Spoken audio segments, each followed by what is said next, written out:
walaalahayga aan la jeclahay wanaaga maanta waxaanay wadaa subscribe adiga gurigaaga ku samaysan kartid oo aad ka heli doontid inaba caadi ahayn. wuxuuna u fiican yahay gabdhaha wajiga saliidda ku leh oo wajiga face oilka ah. inaba caadi ma aha. sidaan u sameeyey iyo waxaan ka sameeyey intaba waan ina wadaagi doonaa. ila socda asxaabey, soo dhawaada axbaabey, waana mahadsantihiin daawasho wacan sidaan u sameeyey. assalaamu calaykum, waa idin salaamo walaalahayga qaaliga meel walbo aad joogtaan. maanta waxaan wadaa maaskiga halahan ayaan ka sameynayaa. inta waxaa igu jirto waraango ama nasha saa u taqaantid, halkaana qasil, halkaana qaanda caana ayay ku jiraan oo budadaa soo qasay iyo kafee, nas kafee ah heystaa. halahan ayaan waxaan ka sameynayaa scrub inaba caadi ahayn oo aad ka heli doonto haddii aad isticmaasho mar walbo. waxaan soo qaatay baaquligeeni, waa isku dardarsaneynaa. sida isugu dardarsanayo la socda. qaandadeena yartaa ayaan soo qaatay, waxaan ku cabirayaa qaandadan insha allah bismillahi kariim.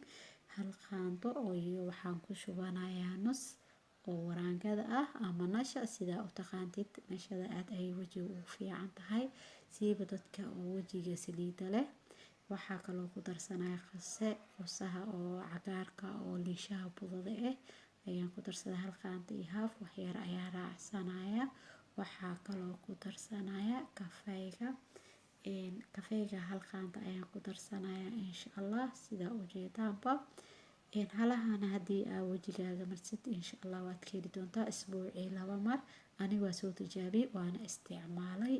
maadaama aan isticmaalay oo aan ka helay oo aan ka faa'iiday, markaas ayaan jeclaystay inaan ina wadaago si aad kana u faa'iidaysataan. waxaan kaloo ku darsanayaa qaandadii caanaha aan soo qasay. ay caano aad haysatid waa isticmaali kartaa. caanaha ku darsanaya si fiican ayaa isku dhexgelinayaa oo soo walaaqaya. halahana naga badan soomaha, waa waxaa ogtahay waxay yihiin oo dabiici ah oo waxba kuu dhimaynin guriga ku yaalo. markaa isku soo qasay sidaan ayay isku soo baxday. ogow waxay u fiican tahay gabdhaha wajiga saliida leh. ani wajigayga ayaa saliid leh, waa isticmaalaa mar walba. aad ayaan uga helay markaa qoraxda ka imaado oo maalintii oo dhan qoraxda iyo suuqasaas adeeg ka doono wajiga iga soo kululaado ayaan isticmaalaa. aad ayaan ugu faa'iiday. adigana insha allah waa ka faa'iidi doontiin. si fiican ayaan isku dhexgeliyey. waxyar ayaan waxaan ka dareemay inuu adeeg yahay. caano yaraa ku daray. waa inaa xoogaa iska jilcisaa. wajiga waxaa fiican markaa wax marinaysid inaad dhaqdid oo asoo dhaqan oo nadiif wajigaaga ah. face wash ku dhaq asoo nadiif oo wax yar qoyaan leh mari. marka waxa aad marinaysid mar walba wajiga waa inay soft ahaadaan, jileec wax jileec amadi. insha allah waa ka faa'iidi doontaan. qasilkii, waraangadii iyo kafeygeeni iyo caanaheeni si fiican ayaa soo qasay. sidaan ayay ku soo baxeen.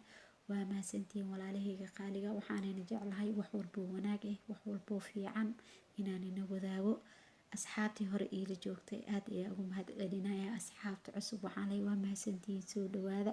waa dareemaya inay dad badan igu soo biireen. aad ayaan igu mahad celinaya.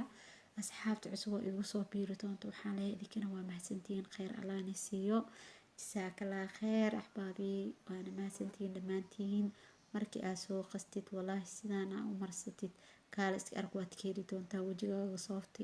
15 daqiiqo ama 10 daqiiqo ugu badnaan 15 daqiiqo ku hay wajigaaga. 10 iska dhaq biyo caadi ah isaga dhaq. ha isticmaalin biyo qandac ah. biyo caadi ah isaga dhaq. face wash hadaa haysid waa ku dhaq kartaa. hadaa haysan biyo caadi isaga dhaq. waa mahadsantihiin walaalaha dhammaantiin. like, share, comment, subscribe waa xaqiina. bye asxaabe, assalaamu calaykum.